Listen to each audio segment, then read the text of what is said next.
যে চাচা তুমি তো কোনো কাজ করতে পারো না, 5 ওয়াক্ত নামাজ পড়ো, তো মসজিদে কোন রকম আজানটা দিবে, আর যদি 3 বেলা খাবে, সকালে নাস্তা, দুপুরে ভাত আর রাতে ভাত খাবা। বলে তাহলে চাচাও দেখলে নাই মামার থেকে কানা মামা অনেক ভালো, এমনি তো কাজ করতে পারছিলাম না, তো ভালো পেয়েছি। চাচা যা আজান দিচ্ছে গোটা এলাকার ফেরেশতারা পালিয়ে যাচ্ছে। আল্লাহু আকবার, যা বুঝে করে আকবার কোথায় গেল, কোথায় সব হজব করে দিয়েছে। ফজরের সময় আজান দিচ্ছে, আসসালাতু খায়রুন মিনান নাওম। যার নাম খয়রন, সে মনে মনে করছে হ্যালো আমাকে কে ডাকলে, সে উঠে পড়েছে। এই তো হচ্ছে বিনা পয়সায় চাচার আজান। শুনেলেন এখানে দুঃখটা কোথায় প্রকাশ করছি? সাইয়্যিদনা বেলাল হাবশী রাদিয়াল্লাহু তাআলা আনহু হাদিস শোনাচ্ছি আপনাদেরকে। নবীজি সাল্লাল্লাহু আলাইহি সাল্লাম যখন দুনিয়া ছাড়লেন, 3 দিন পরে বেদনায় দুঃখে তিনি শাম দেশে চলে গেলেন। কোন দেশে বললাম? শাম দেশে। রিওয়ায়াত বলছে 3 বছর পরে নবীজি স্বপ্নে বললেন, হে বেলাল, তোমার কি আমার কথা একবারও মনে পড়ে না? তিনি রাতের অন্ধকারে ঘোড়া ছুটিয়েছেন, তাহাজ্জুদের ওয়াক্তে পৌঁছে গেছেন। হযরতে হোসেন রাদিয়াল্লাহু তাআলা আনহু বললেন, হে বেলাল হাবশী, 3 বছর তোমার আজান শুনিনি, আজকে তোমার আজান শুনতে চাই। হযরতে বেলাল হাবশী চোখের পানি ফেলিয়ে বললে, আল্লাহর কসম, যেদিন নবীজি ইন্তেকাল করেছে আমি আজান দিতে গিয়ে 11 বার বেহুশ হয়েছি। আজকে আমাকে আজান দিবার অনুরোধ করো না, আমি বরদাস্ত করতে পারবো না। হযরতে হোসেন বললেন, তুমি যদি আজান না দাও আমার মন ভেঙে যাবে, আমি নারাজ হলে নবীজি নারাজ হবে আর আল্লাহ নারাজ হয়ে যাবে। সাইয়্যিদনা বেলাল হাবশী রাদিয়াল্লাহু তাআলা আনহু যখন আল্লাহু আকবার বলে আজান শুরু করেছেন, riwayate আছে মদিনার গলিতে কান্নার রোরহাট পড়ে গেছে। রওশনদান থেকে মেয়েরা বেরিয়ে গেছে, রওশনদান মানে পর্দা থেকে বেরিয়ে এসেছে, সবাই মনে মনে করছে আর কাঁদছে, আজকে মনে হচ্ছে যেন নবীজি দুনিয়াতে আছে। যখনই তিনি বললেন আশহাদু আন্না মুহাম্মাদার রাসূলুল্লাহ, বেহুশ হয়ে পড়ে গেলেন। হযরতে বেলাল হাবশীর হুঁশ ফিরল। হযরতে হোসেন বললেন, হে বেলাল, তুমি আশহাদু আন্না মুহাম্মাদার রাসূলুল্লাহ পড়লে আর তুমি বেহুশ হয়ে গেলে। বললে, আল্লাহর কসম, আমি যখন আজান দিতাম আর যখন বলতাম আশহাদু আন্না মুহাম্মাদার রাসূলুল্লাহ, তখন আমি নবীজিকে মিম্বারে দেখতে পেতাম, আজকে আমি নবীজির রওজা দেখতে পেরেছি, আমি তাই বরদাস্ত করতে পারলাম না। আর মধুর যে আওয়াজ, অথচ আপনার চাচার আজান শুনে একটা অমুসলিম ভাই ক্রিটিসাইজ করছে ইসলামকে। যাদের আজান জানেন আপনারা, যারা কারি আছে ভালো তাদেরকে জিজ্ঞেস করুন। আমি ভারতবর্ষের নাম্বার 1 মাদ্রাসায় কিরাত পড়েছি, লখনৌ আলিয়া ইরফানিয়া, লখনৌ ভারতবর্ষের নাম্বার 1 মাদ্রাসা। আমার উস্তাদ হচ্ছে কারি ইমরান ফুরকানি, ফুরকানিয়ায় পড়েছে। ফুরকানিয়া মাদ্রাসা শেষ, বন্ধ হয়ে গেছে। আমার ভাই সেই মাদ্রাসায় ১৫০০ ছাত্র কিরাত পড়ে প্রতি বছর। সেই মাদ্রাসা শুরুতে প্রত্যেকটা ক্লাসে ইন্টারভিউ হয় 7 দিন। যে ছেলেটার আজান সবথেকে সুন্দর হয় সেই চান্স পায়। আমার জাওয়ানায় মুর্শিদাবাদ ইসলামপুর ধুলিয়ান ইসলামপুর মার্কাজের কাছে একটা ছেলে, সে ফার্স্ট হয়েছিল, আমার মতনই মোটা, এত মধুর আজান, সে ফার্স্ট হলো। পুরো বছর মুয়াজ্জিনের দায়িত্ব তার, পুরো বছর যতদিন ছিল সে আজান দিয়েছে। সেই আজান শোনার জন্য অন্যান্য জায়গা থেকে মানুষ আসতো ইরফানিয়ায় খালি আজানটা শুনবে বলে। আর আপনার আজান শুনে গাঁ থেকে ফেরেশতা পালাচ্ছে কেন? আপনি তো বিনা পয়সায় রেখেছেন, ফ্রিতে, টাকা খরচ করবেন না। আমার বন্ধুগণ বলে যায়, এই ব্রেনটা ছাড়া পৃথিবীর সবকিছুই কিনা। মাথায় রাখবেন, পৃথিবীতে এই ব্রেন, বিবেক, বুদ্ধি ছাড়া আল্লাহ যেটা দিয়েছে এটা ছাড়া সবকিছুটাই কিনা। অথচ আপনি পয়সা খরচ করবেন। আমাদের দেশে ইমামদের বেতন বাড়ছে না কেন? আপনি তো মৌলবি চিনতে পারেননি, গাইমুখো হেলে চিনেছে, গাইমুখো হেলে। সেদিনে দেখলাম দিল্লিতে কোনো একজন 5 তাল্লা টুপিওয়ালা, সে প্রকাশ্যে মিডিয়ার সামনে এসে বলছে, मैं बीजेपी को वोट डाला, मुसलमान ने बीजेपी को वोट डाला, तो मैं कहां बोल रहा हूं तुमने क्यों डाला, तुम डालो। আরামবাগের শফিকুল বলে একটা টিভি আছে, তার নাম হচ্ছে আরামবাগ টিভি, ইউটিউবার। এই হারামখোর দেখছি তার ইন্টারভিউ নিয়েছে, কেন? আমাকে বোঝাবার জন্য যে দেখো মুসলিমরা বিজেপিকে ভোট দিয়েছে, তুমি যে বিজেপির দালাল এটা পশ্চিম বাংলার মানুষ জেনে গেছে। এই শফিকুল। তো আপনাদেরকে একটা কথা বলে যায়, যারা মনে করছেন এই নাজিয়া ইলাই খান বলে একটা হারামখোর মেয়ে আছে কলকাতা, ও হচ্ছে বিজেপির এজেন্ট এবং দালাল এবং দেহ ব্যবসায়ী মেয়ে, মদ পর্যন্ত খায়। আচ্ছা বলুন তো, ওই মেয়েটাকে মুসলমান বলা যাবে? আস্তে লয়, জোরে বলুন, এইখানে যেন শব্দটা আছে, আরো জোরে বলুন। তাকে মুসলমান বলা যাবে না, তার কারণ একটাই, সে বলেছে মুঝে হাদিস মালুম হ্যায়, মুঝে কোরআন মালুম হ্যায়। সূরা ফাতিহাটা উপরে শুনিয়েছে, কলমাটা পড়েছে লা ইলাহা ইল্লাল্লাহ মুহাম্মাদুর রাসূলুল্লাহ, এটাও পড়েছে। তো আমাকে বলেছে ये मौलवी हमारे सामने कुरान नहीं पढ़ सकते। अरे जाहिल मुरक्कब, मैं जिस मदरसा में किरात पढ़ा हूं, मेरे किरात मेरा चैनल में जाके सुन लेना। अल्हम्दुलिल्लाह पूरे हिंदुस्तान के मौलवियों को मालूम है, मेरे जो उस्ताद मोहतरम है कारी इस्माइल बिस्मिल्लाह, আমি যে মাদ্রাসায় হিফজ করেছি, যে মাদ্রাসায় আমার প্রথম জীবনের পড়াশোনা, সেই মাদ্রাসা হচ্ছে মাদ্রাসা জামিয়াতুল কিরাত কাফলেতা, গুজরাট, সুরাটের পাশে। আপনাদের এলাকায় একজন কারি সাহেব আছে, কারি রুহুল আমিন, খুব ভালো কিরাত পড়ে, আমার থেকে অনেক জুনিয়র। সেই মাদ্রাসা যেদিন থেকে শুরু হয়েছে সেই দিনকার তালবিল ইমাম, এরা অনেক পড়ে গেছে পড়তে, এই ক বছর আগে পড়ে এসেছে, ভালো কারি রুহুল আমিন, আমাদের বন্ধু মানুষ, ওই মাদ্রাসারই ছাত্র। বড় কষ্টটা এটা লাগে, আপনারা অনেকে জানেন না, মনে করেন যে মিডিয়াতে এসে একজন হাদিস পড়ে দিচ্ছে তার মানে এটা ভালো স্কলার ইসলামে। আপনাদের জানা আছে আল্লাহর নবী যারা লাশ চুরি করতে গিয়েছিল তারা জুব্বা পরে তসবিহ নিয়ে মসজিদে নববীর কোণে ইতিকাফ নিয়েছিল। মৌলবীদিকে জিজ্ঞেস করুন, রিওয়ায়েত আছে। তারা দিনের বেলায় কোরআন পড়তো আর তাহাজ্জুদ পড়তো, কিন্তু তারা ছিল চোর। নাজিয়া ইলাই খান ওই রকমই একটা চোর। হাদিস কোরআন জানলে কি হবে? ঈমান থাকতে হবে তো। হাদিস কোরআন তো অনেকজন জানে আমার ভাই। আচ্ছা বলুন, শাহরুখ খানের একটা বক্তব্য শুনলাম, তিনি বলেছেন মাই দা হোলি কোরআন পড়তা হুঁ।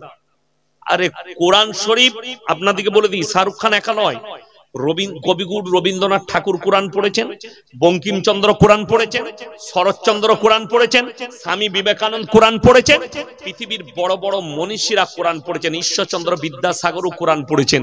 তাইলে সব থেকে বড় ওলি তারা? এইটাই বুঝাতে পারছি না মুসলমানকে। শুধু কোরআন আর হাদিস জানলে হবে না, আল্লাহর উপরে বিশ্বাস এনে কোরআন পড়তে হবে। একটা লোক মূর্খ, স্কুলে জীবনে যায়নি, কিন্তু সে যখন মসজিদে বসে কোরআনের তেলাওয়াত করে, সে এই বিশ্বাসে করে যে আমি প্রত্যেকটা হুরুফে 10টা করে নেকি পাবো। জোরে বলুন সুবহানাল্লাহ। তো এই লোকটার পিসাবের যোগ্য হবে না, এই মূর্খ লোকটার পিসাবের যোগ্য হবে না নাজিয়া ইলাই খান। আমার মুসলিম ভাই সকলকে অনুরোধ করছি, সবাই কোরআনের পক্ষে থাকবেন, জোরে বলুন ইনশাআল্লাহ। বেঈমান কাফেররা শুনেলেন এই মাদ্রাসার কতটা প্রয়োজন। মক্তবের কথা আমি কালকের জলসায় বলেছি, প্রত্যেকটা গ্রামে প্রত্যেকটা মসজিদের সঙ্গে একটা করে মক্তব চালু করতে হবে। এইখানে মাদ্রাসা আছে মানে এই গ্রামের লোকের উপর আল্লাহর রহমত, মাথায় রাখবেন। কেন? সকাল বেলায় আপনার সন্তানকে মাদ্রাসায় পাঠান, যাদের 10টায় স্কুল তাদেরকে ফজরের পরে মাদ্রাসায় পাঠান, যাদের 10টার পরে আপনার সকালে স্কুল তাদেরকে দুপুরের পরে মাদ্রাসায় পাঠান, জোহরের পরে। ওই তালবিল আমার মাদ্রাসার সিস্টেম হচ্ছে, গ্রামের ছাত্ররা মাদ্রাসায় খাক আর না খাক সকালে আসবে, যাদের 10টা 11টা স্কুল তারা সকাল বেলায় 9টা 9:30টায় ছুটি পেয়ে যাবে, যাদের সকালে স্কুল তারা দুপুর বেলায় আসবে, জোহরের পরে আসর পর্যন্ত পড়ে বাড়িতে যাবে। কেন? বেঈমান কাফেরদের কোলে লালিত পালিত হচ্ছে, তাদের ঈমান ধ্বংস হবে। এই তসলিমা নাসরিন কোনো অমুসলিম ঘরের মেয়ে নয়, হিন্দু ঘরের মেয়ে নয়, মুসলিম ঘরের মেয়ে এই তসলিমা নাসরিন। কিন্তু অবাক হবেন কি করে বেঈমান হলো, তার মা বাবা তাকে আদর্শ দেয়নি, তার মা বাবা তাকে দিন দেয়নি। আমার ভাই এই নাজিয়া ইলাই খান এ নিজেকে মুসলমান বলছে, এর ই তো জাহান্নামে যাবেই যাবে, এর মা বাবাও জাহান্নামে যাবে। তার কারণ হচ্ছে এই জাহান্নামী এই কুফরি করে এই কি করে হলো, এর মা বাবাকে দ্বীনি শিক্ষা দেয়নি, কোরআনের শিক্ষা। সবাই নিয়ত করুন আমাদের বাচ্চাদিকে কোরআনের শিক্ষা দেবো, যখন জোরে বলুন ইনশাআল্লাহ। বাচ্চা ছেলেকে মাদ্রাসায় পাঠান, মেয়েকে আপনার পাঠান মক্তবে, সে যেন দ্বীনি শিক্ষা অর্জন করে। বেঈমান কাফেররা ঠান্ডা মাথায় আপনাদের ছেলেকে, আমার ছেলেকে কিভাবে পাপ করাচ্ছে। আপনার 14ই ফেব্রুয়ারি চলে গেল, ঠিক কি না কথা বলে? 14ই ফেব্রুয়ারি তারা নাম রেখেছে ভ্যালেন্টাইন ডে, কাজ হচ্ছে জিনা করা। তারা নাম রেখেছে রোজ ডে, কাজ হচ্ছে জিনা করা। তারা নাম রেখেছে কিস ডে, কাজ হচ্ছে জিনা করা। তারা নাম রেখেছে চকলেট ডে, কাজ হচ্ছে জিনা করা। আমাদের যুবক যুবতী মা বোন যারা শুনছেন, আমার ভাই যারা শুনছেন, তারা কান খুলে শুনে যান। জিনাটা শুধু শারীরিক সম্পর্কটা নয়, হাতের জিনা, চোখের জিনা, নফসের জিনা, পায়ের জিনা, কানের জিনা, মুখের জিনা। ওই জন্য ইসলামে মেলা হারাম। জলসা তো করেছেন আলহামদুলিল্লাহ, এখন কি হয়েছে বলুন তো? একটা জলসা করলে মেলা না বসালে জলসায় লোক হবে না মুর্শিদাবাদ, তাই না? মাদ্রাসাওয়ালারাও ফেরে পড়ে গেছে, কমিটিও ফেরে পড়ে গেছে। গ্রামে আমি সেদিনে পারদিহারে জলসা করতে গেছিলাম। কোথায়? পারদিহার। আমি কামরায় খাচ্ছি আর বাইরে মারামারি লেগেছে দোকান বসানো। কমিটির লোক বলছে বসাতে দেবো না, ওরা লাঠি নিয়ে পুলিশ পর্যন্ত চলে এলো। কেন? দোকান বসাবো। আপনি ভেবে দেখুন, আপনি যে দোকানটা বসাচ্ছেন সেইখানে বাইরের কোনো মেয়ে নয়, আপনার আমার ঘরের মেয়েরা গিয়ে সেখানে জিনায় লিপ্ত হচ্ছে। কোরআনে আছে ইন্না শাইতানা লিল ইনসানি আদুব্বুম মুবিন, শয়তান হচ্ছে মানুষের প্রকাশ্য দুশমনী। আর বেঈমান কাফেরদের এটা বড় চাল। এদিকে বাজার মুখী করো, কোরআন মুখী আর মাদ্রাসা মুখী আর মসজিদ মুখী করো না। এদিকে বাজার মুখী করে দাও, এদিকে পার্ক মুখী করে দাও।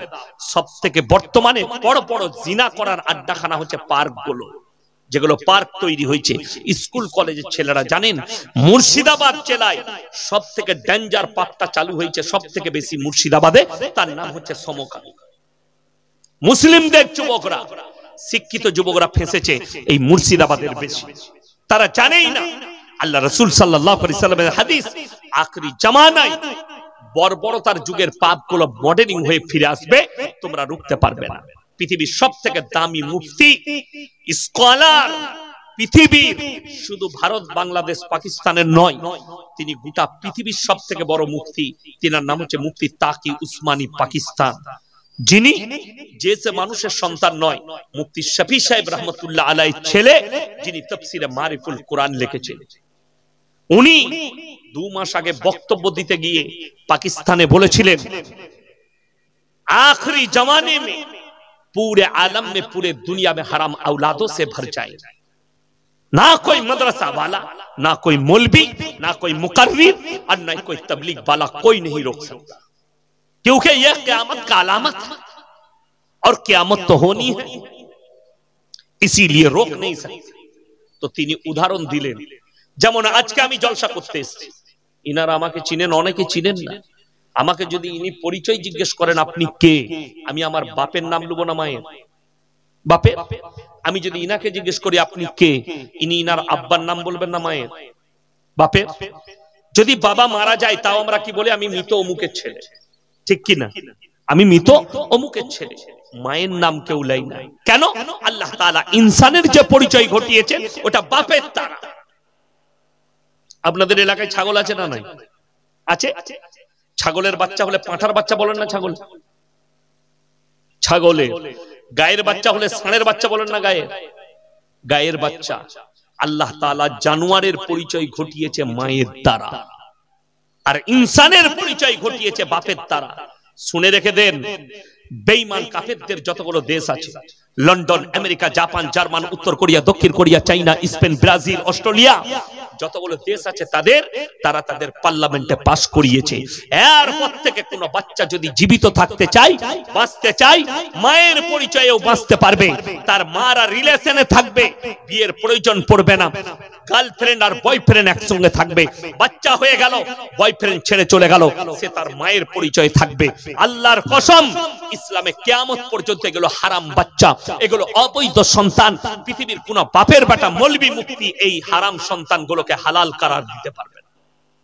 আর এগুলো আমাদের কাছে যদি বলেন কি করে আসবে, আমরা তো মুসলিম, বিয়ে শাদীর উপরে, আরে আপনি তো অনেক পুরনো চাচা, এখনকার ছেলেদের বিয়ের প্রয়োজন হয় না, বলছে আমার গার্লফ্রেন্ড আছে। হারামখোর, ইসলামে গার্লফ্রেন্ড কোথায় পেলিবে? আর আপনাদের কি মনে হচ্ছে এইটার লেগেও এক শ্রেণীর হুজুররা দায়ী, শুধু সমাজ দায়ী নয়। ওই বাংলাদেশে একটা মাল বেরিয়েছে, তার নাম হচ্ছে আবরারুল হক আসিফ, কি বুঝলেন, একে অনেক ছেলে ফলো করে, সাবধানে থাকবে। এগুলো হচ্ছে জিনাখোর হুজুর, জিনাখোর মৌলবি।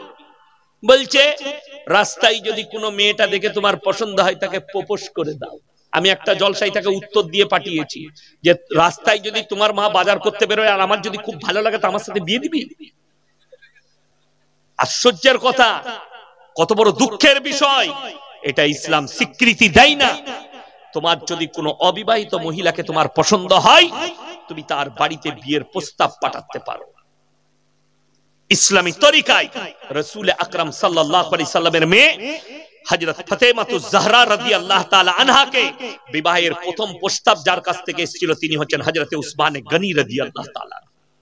নবীজি বললেন, হে উসমান গনি, তুমি ফাতেমার থেকে ভালো বিবি পাবে, ফাতেমা তোমার থেকে ভালো স্বামী পাবে।